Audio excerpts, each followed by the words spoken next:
Hello students, நம்ம இந்த வீடியோல மொமெண்ட் ஆஃப் இனர்ஷியா ரிலேட்டடா கொஞ்சம் ப்ராப்ளம்ஸ் பார்க்கலாம்.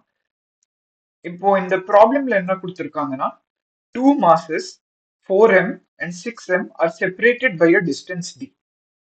The axis of rotation passes through their center of mass. Find the moment of inertia of the system. So என்கிட்ட 4m ஒரு object இருக்கு, 6m இன்னொரு ஆப்ஜெக்ட் இருக்கு. அந்த ரெண்டுத்துக்கு நடுவுல இருக்கிற டிஸ்டன்ஸ் வந்து d அப்படின்னு கொஸ்டின்ல கொடுத்திருக்காங்க. வேற என்ன தந்திருக்காங்கன்னா, இந்த சென்டர் ஆஃப் மாஸ்ல இருந்து ஒரு ஆக்சிஸ் ஆஃப் ரொட்டேஷன் வந்து பாஸ் ஆகுது. ஸோ இந்த சிஸ்டமோட மொமெண்ட் ஆஃப் இனர்ஷியா கண்டுபிடிச்சு சொல்லியிருக்காங்க. ஸோ நம்ம பார்த்திருக்கோம், ஒரு சிஸ்டம்க்கு மொமெண்ட் ஆஃப் இனர்ஷியா கண்டுபிடிக்கணும்னா அதுல இருக்கிற காம்போனன்ட்ஸ்க்கு தனித்தனியா மொமெண்ட் ஆஃப் இனர்ஷியா கண்டுபிடிச்சு ஆட் பண்ணோம்னா சிஸ்டம்க்கான மொமெண்ட் ஆஃப் இனர்ஷியா கிடைச்சிடும். ஸோ இந்த ஆப்ஜெக்ட் ஏயோட மொமெண்ட் ஆஃப் இனர்ஷியா வந்து நான் I1 அப்படின்னு அசியூம் பண்ணிக்கிறேன். இந்த ஆப்ஜெக்ட் பியோட மொமெண்ட் ஆஃப் இனர்ஷியா வந்து I2 அப்படின்னு அசியூம் பண்ணிக்கிறேன். ஸோ எனக்கு தெரியும், எனக்கு I1 கால்குலேட் பண்றதுக்கு ஏயோட மாஸ் வேணும், அதுக்கப்புறம் ஏயோட distance from axis of rotation வேணும். ஸோ இந்த டிஸ்டன்ஸ் எவ்வளோன்னு எனக்கு தெரியாது.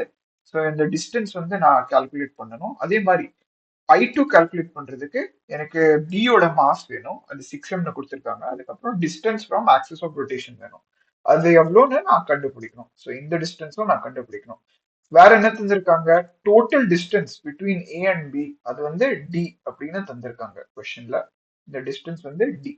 ஸோ இந்த சென்டர் ஆஃப் மாஸ் நம்ம கண்டுபிடிச்சிடலாம். ஸோ நம்ம ஒரு கோஆர்டினேட் சிஸ்டம் அசியூம் பண்ணிக்கலாம். ஸோ இங்க வந்து ஏ இருக்கு, இங்க வந்து எங்கேயும் சென்டர் ஆஃப் மாஸ் இருக்கும், அது நான் எம் வச்சு ரெப்ரசென்ட் பண்றேன். அதுக்கப்புறம் என்னோட பி வந்து இங்க இருக்கு.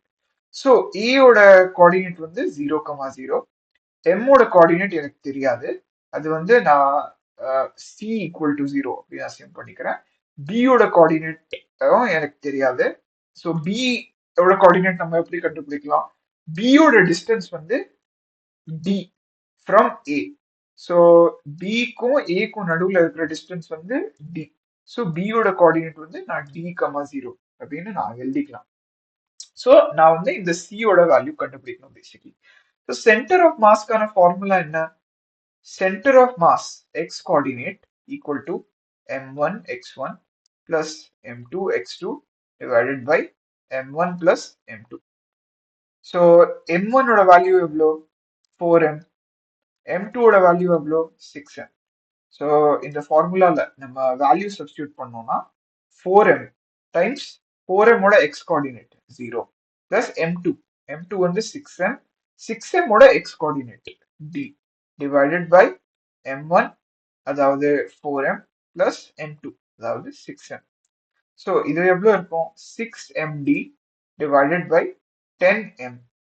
ஸோ இதை நான் சிம்பிளிஃபை பண்ணனா எனக்கு என்ன கிடைக்கும், 6d by 10 which is equal to 3d by 5.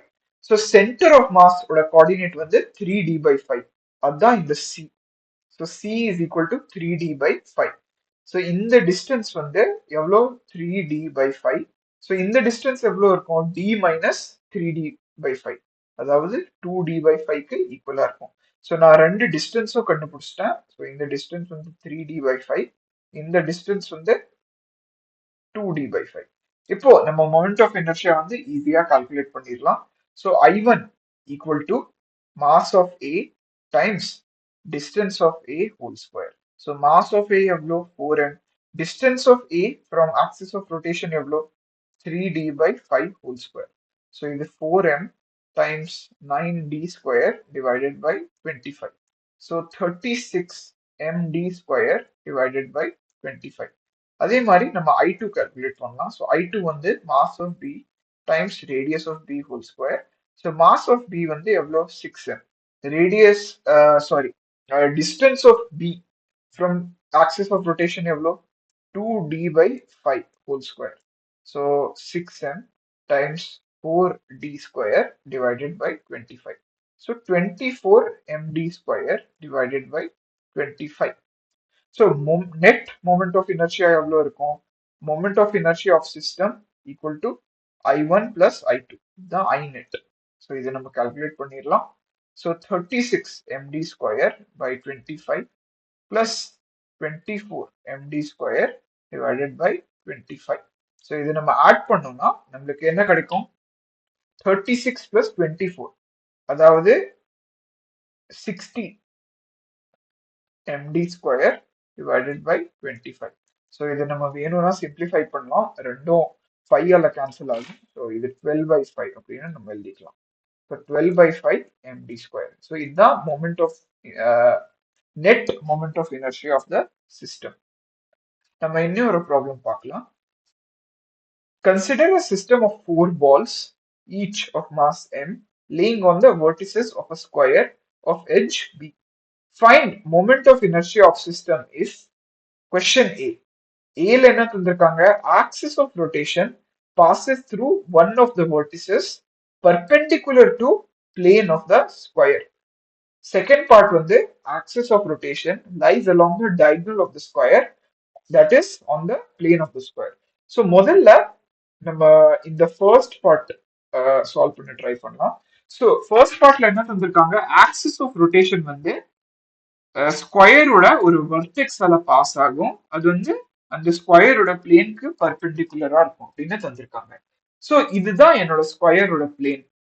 So square ஒரு ஒரு ஒரு வெர்டெக்ஸ்ல வந்து ஒரு ஒரு மாஸ் இருக்கு. So one of the vertex வழியா இந்த ஸ்கொயரோட பிளேனுக்கு பர்பெண்டிகுலரா ஒரு ஆக்சிஸ் ஆஃப் ரொட்டேஷன் பாஸ் ஆகுது.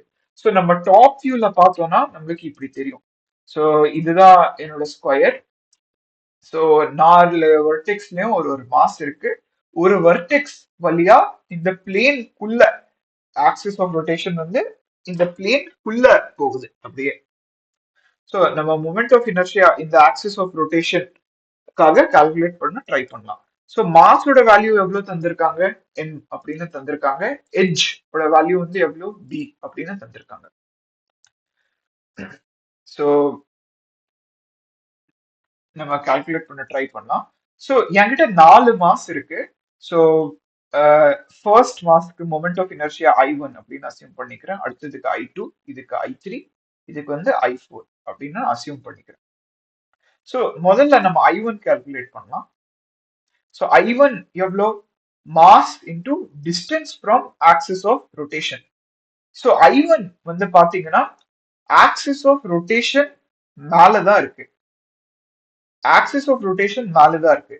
So distance from axis of rotation வந்து எவ்வளவா இருக்கும்? 0வா இருக்கும். So 0 whole square.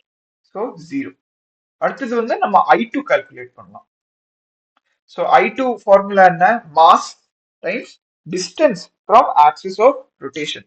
So I2 இது பாத்தீங்கன்னா டிஸ்டன்ஸ் வந்து எவ்வளோ? பிக்கு ஈக்குவலா இருக்கு. So distance from axis of rotation வந்து எவ்வளோ? B square. So M B square. அதே மாதிரி நம்ம இந்த I4 பார்த்தோம்னா I4ம் ஆக்சிஸ் ஆஃப் ரொட்டேஷன் வந்து பி டிஸ்டன்ஸ் தூரமா இருக்கு. ஸோ I4ஓட வேல்யூவும் I2க்கு ஈக்குவலா இருக்கும். So I4 equal to M B square. So நம்ம இப்போ அடுத்தது I3 கால்குலேட் பண்ணலாம். ஸோ I3ஓட மாஸ் வந்து எம் எல்லா பார்ட்டிகளோட மாஸும் எம். இப்போ distance of I3. So distance of I3 பாத்தீங்கன்னா இதுதான் distance of I3.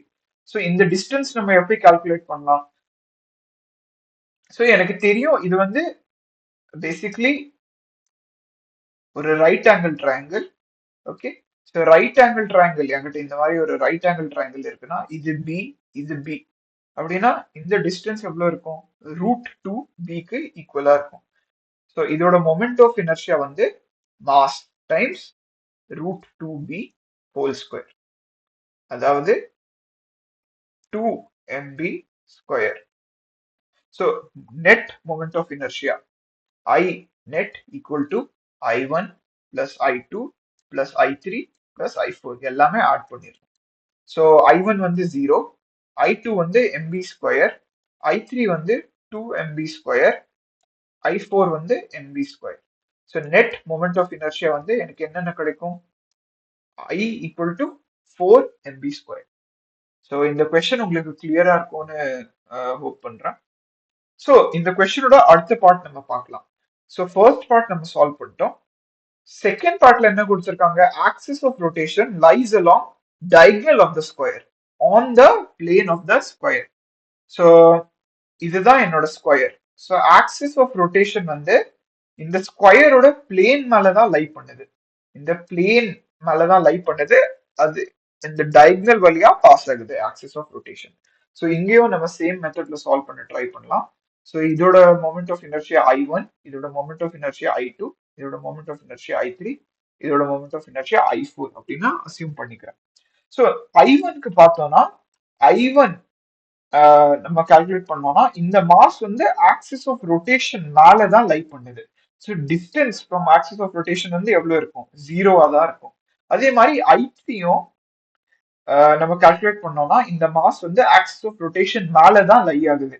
So distance from axis of rotation எவ்வளவு இருக்கும்? ஜீரோவா இருக்கும். So I1 equal to I3 equal to m times 0 whole square, அதாவது 0. இப்போ நம்ம அடுத்தது I2வும் I4ம் கால்குலேட் பண்ணோம். ஸோ நான் I2 கால்குலேட் பண்ணேன்னா I2ஓட மாஸ் எனக்கு தெரியும் m, distance from axis of rotation நான் கண்டுபிடிக்கணும். ஸோ இந்த டிஸ்டன்ஸ் நான் கண்டுபிடிக்கணும், இந்த டிஸ்டன்ஸ். ஸோ திருப்பி நம்ம இது ஒரு ரைட் ஆங்கிள் ட்ரையாங்கிள் நம்மளுக்கு தெரியும். ஸோ அந்த ப்ராப்பர்ட்டி யூஸ் பண்ணிட்டு நம்ம இந்த டிஸ்டன்ஸ் கண்டுபிடிக்க ட்ரை பண்ணலாம். ஸோ இந்த டிஸ்டன்ஸ் வந்து நான் எக்ஸ் அப்படின்னு இப்போதைக்கு அசியூம் பண்ணிக்கிறேன். ஸோ நம்ம எக்ஸ் கால்குலேட் பண்ண ட்ரை பண்ணலாம். ஸோ என்கிட்ட ஒரு ரைட் ஆங்கிள் ட்ரையாங்கிள் இருக்கு இந்த மாதிரி. இது வந்து எக்ஸ் அப்படின்னு நான் அசியூம் பண்ணிக்கிறேன். இது வந்து பி, இது வந்து பி. ஸோ இங்க பாத்தீங்கன்னா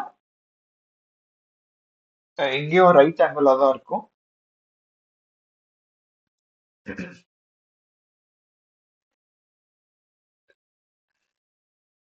ஸோ நம்மளுக்கு தெரியும் ஒரு ரைட் ஆங்கிள் ட்ரையாங்கிள்ல இது பி, இது பினா இந்த டிஸ்டன்ஸ் எவ்வளவு இருக்கும்? ரூட் டூ பிக்கு ஈக்குவலா இருக்கும். ஸோ இதோட பாதி டிஸ்டன்ஸ் இது மட்டும் எவ்வளவு இருக்கும்? √2b divided by 2. ஸோ இது வந்து b பை √2க்கு ஈக்குவலா இருக்கும். ஸோ இது வந்து b பை √2, இதுவும் b பை √2. ஸோ இப்போ நம்ம எக்ஸ் கால்குலேட் பண்ணோம். ஸோ இப்போ ஒழுங்கா நீங்க பாத்தீங்கன்னா இதுவும் ஒரு ரைட் ஆங்கிள் ட்ரையாங்கிள். ஸோ இதை நான் லேபிள் பண்ணிக்கிறேன் O A B C. So OABயும் ஒரு ரைட் ஆங்கிள் ட்ரையாங்கிள் தான். ஸோ OABல OAயோட லென்த் வந்து எக்ஸ், OBயோட லென்த் வந்து பி, ABயோட லென்த் வந்து b பை √2. ஸோ நம்ம பைத்தகரஸ் தியரம் அப்ளை பண்ணோம்னா நம்மளுக்கு என்ன கிடைக்கும்? X square plus b by √2 whole square equal to b square. இந்த ட்ரையாங்கிள் மேல நான் பைத்தகரஸ் தியரம் அப்ளை பண்றேன். ஸோ எனக்கு என்ன கிடைக்கும்? X square plus b square by 2 equal to b square.